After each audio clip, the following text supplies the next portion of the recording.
Magandang araw, another day, at syempre, another request granted na naman from the comment section. Pineapple naman tong i-drawing natin, ang dami rin nagre-request nito. Alam nyo, marami yan dito sa amin.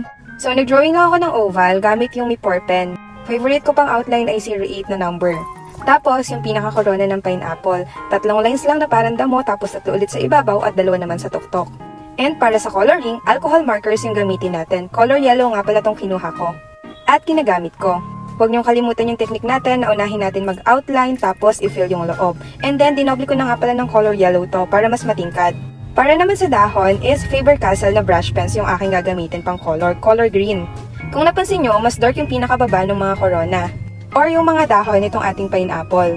Dinodoble ko kasi siya doon sa pinakapuno para mas magmukhang shadow effect. Ina-outline ko lang yung color green tapos pini-fill out ko tapos ang dali na niyang kulayan talaga.